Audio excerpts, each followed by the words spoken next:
नमस्कार दोस्तों। तो मेरे पहले दो व्लॉग आपने देख लिए होंगे। पहला जो ऋषिकेश से द्वारिका आने का, और उसके बाद दूसरा जो था कि हम द्वारिका कैसे घूमे। ये हमारा होटल है जहाँ पे हम रुके थे। द्वारिका से अब हमें जाना है, आज का दिन है भेंट द्वारिका का।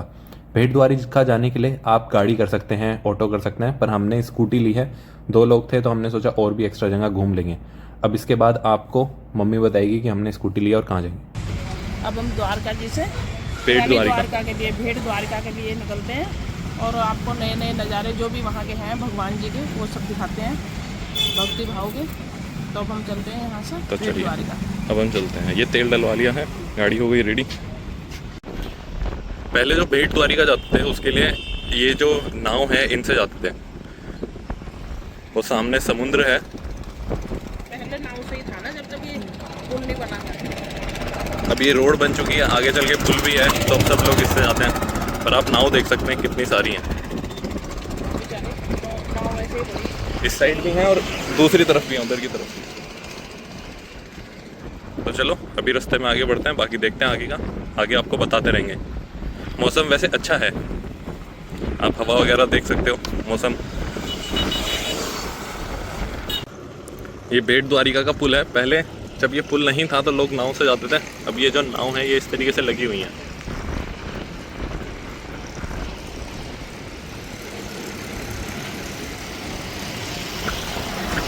इनमें शायद से ये सारी की सारी रुकी हुई हैं, तो मछली पकड़ रहे होंगे या कुछ होगा। बाकी हम लोगों का रास्ता ये है आगे जाने के लिए।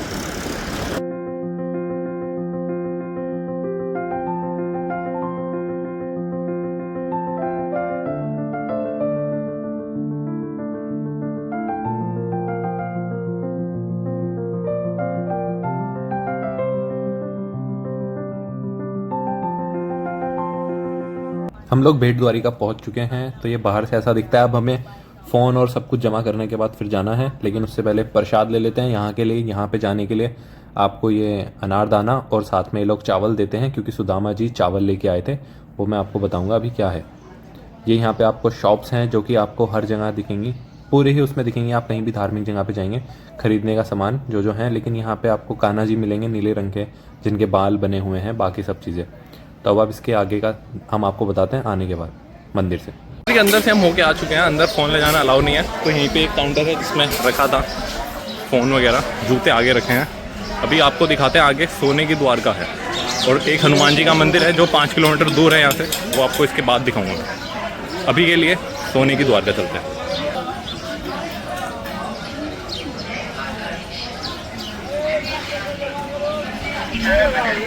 ये अंदर जाने के लिए मंदिर का रास्ता है, यहाँ से अंदर जाया जाता है।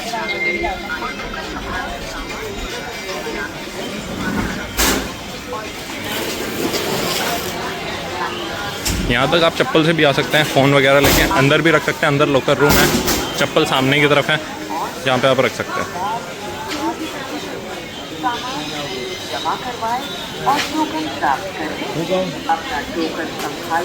ये जो मेन गेट है इससे आगे फ़ोन अलाउड नहीं है।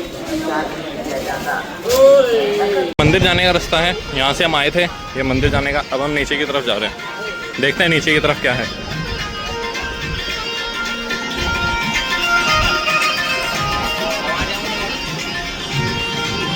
आ गए तो थोड़ा सा इधर नीचे की तरफ नहीं आना है। जो मंदिर मैंने दिखाया ना उसके सामने ही रास्ता, रुको मैं दिखाता हूँ।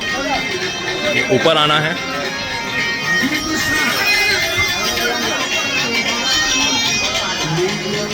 सामने से आने का रास्ता है। ठीक सामने से अंदर ये मंदिर जाने के लिए है, और इधर है रास्ता।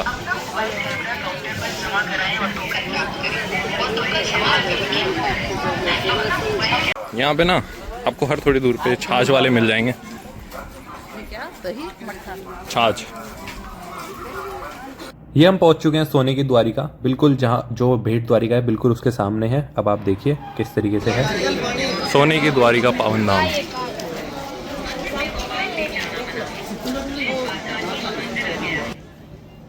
अब हम इसके बाद आपको दिखाते हैं इसके अंदर की किस तरीके का मंदिर है। क्लिप्स हैं जो कि जोड़ी हुई हैं, आप उनको देखिए तब तक। इसके अंदर आने के लिए टिकट है 40 रुपये का।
सोने की द्वारिका घूमने के बाद हम यहाँ से आ गए 5 किलोमीटर की दूरी पर था, 5 से 6 हनुमान डूंडी।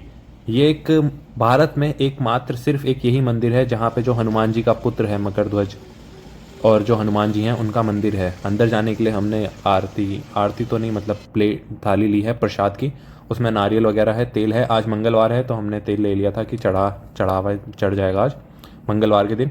तो ये यहाँ से एंट्री गेट है। इसके अंदर जाने के बाद यहाँ पे आप नारियल पहले फोड़ सकते हैं, पहले फोड़ लें या फिर बाद में ही फोड़ सकते हैं आप चढ़ा के, बाकी जो है आप प्रसाद के तौर पर घर ले जा सकते हैं।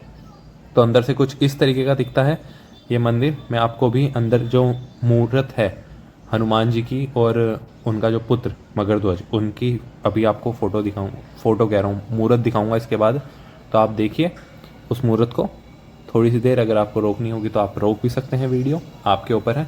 तो अब आप देखिए मकरध्वज और हनुमान जी की मूर्त।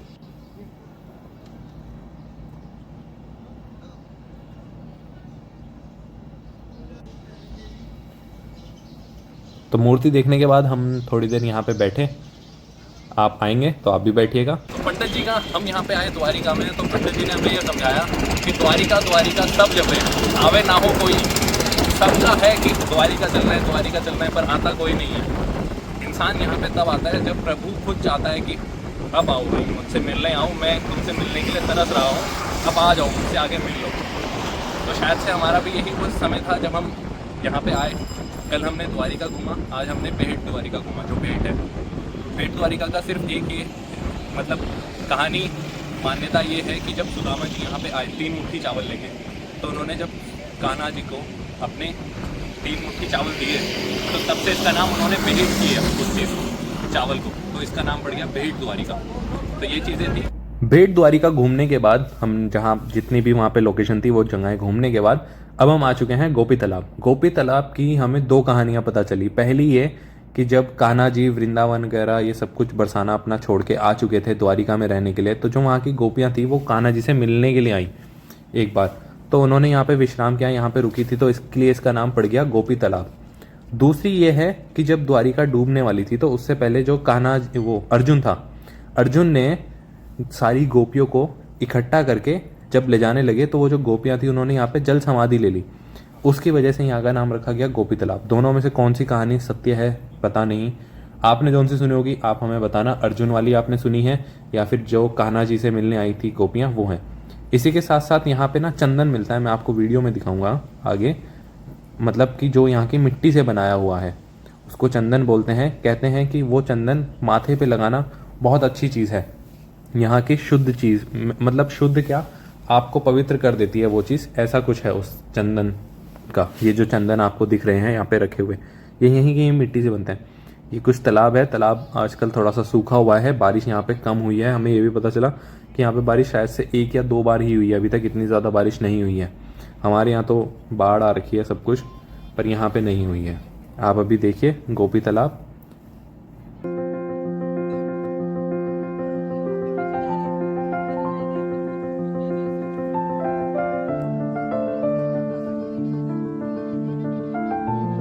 इसको गोपी चंदन बोला जाता है, गोपी तालाब के पास से ही जो मिट्टी है उससे बनाया जाता है। उसी के साथ साथ ये जो आपको बीच में टीला दिख रहा है इसके ऊपर कुछ चिड़ियाँ बैठी हुई हैं। ये हमें उन्होंने बताया कि ये चिड़िया नहीं है, ये पानी के मुर्गे हैं, जो पानी मतलब ये पानी में घुस जाते हैं, जैसे अगर कुछ इन्हें लगता है तो ये पानी के अंदर तैरते हैं या जैसे भी रहता होगा। इसके साथ साथ हमें इसी में ही बगल में एक पेड़ था, इसमें दिखे चमगादड़ बैट। पहले हमें लगा कि पता नहीं क्या टंग रहा है, कुछ फल है क्या है, जब पास में आए तो उसके बाद पता चला। अब इसके बाद हमारी जो नेक्स्ट जगह है वो है नागेश्वर ज्योतिर्लिंग। नागेश्वर ज्योतिर्लिंग की कहानी कुछ ऐसी है कि जो यहाँ पे एक राक्षस था, वो राक्षस सब लोगों को कैदी बनाता था। तो उसमें एक सुप्रिया करके स्त्री थी, उसको अपना बंदी बना लिया, लेकिन वो शिव भक्त थी तो उसने अपनी शिव भक्ति नहीं छोड़ी। वो वहाँ पे अपनी शिव भक्ति करती गई और जो जेल में लोग थे, कैदी थे, उन लोगों को भी बोला कि आप सब लोग शिव की भक्ति करें। शिव जी ने प्रसन्न होकर अपना जो पाशुपठान अस्त्र था वो उसको दिया सुप्रिया को, और उसने उस राक्षस का तब वध किया। तो यही एक जगह है जहाँ पे ये सब चीज़ें हुई थी। उसके साथ साथ ये शिव जी के जो 12 ज्योतिर्लिंग हैं उसमें से 10वां ज्योतिर्लिंग ये है। अब आपको मैं इसके बाद अंदर की वीडियो दिखाऊंगा। अंदर से बहुत अच्छा बना हुआ है, यहाँ पे कैमरेज वगैरह अलाउड थे आप अंदर से शूट कर सकते थे। अंदर आएंगे तो आप भी फ़ोटो वगैरह लीजिएगा। इसके आगे आपको अब मंदिर दिखाएंगे, आप मंदिर देखिए।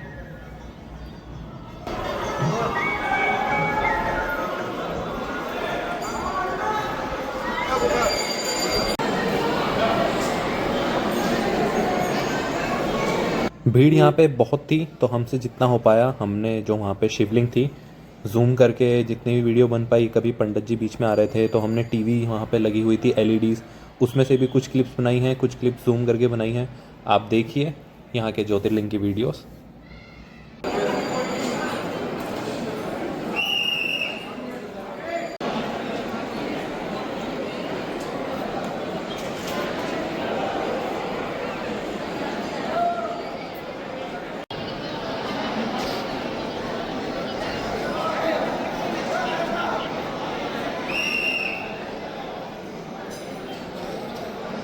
नागेश्वर ज्योतिर्लिंग के बाद अब हम पहुंचे हैं रुक्मणी देवी टेम्पल, जो रुक्मणी जी का मंदिर है।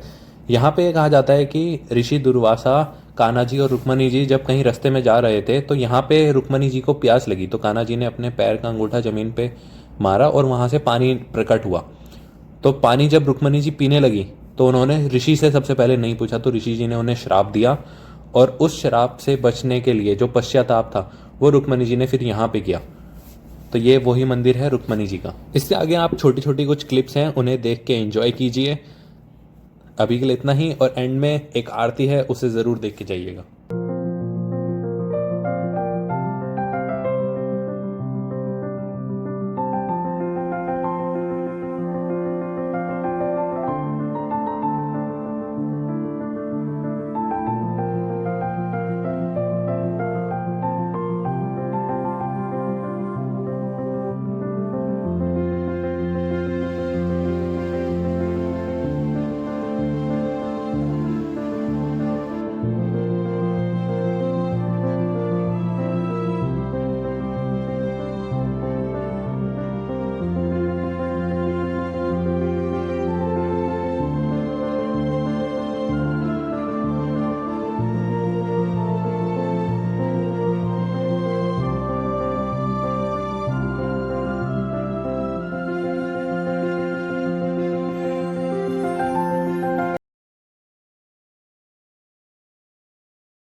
अगर आज की वीडियो अच्छी लगी हो तो चैनल को सब्सक्राइब कीजिए, लाइक कीजिए और जितने लोगों को हो सके शेयर कीजिए। Thank you.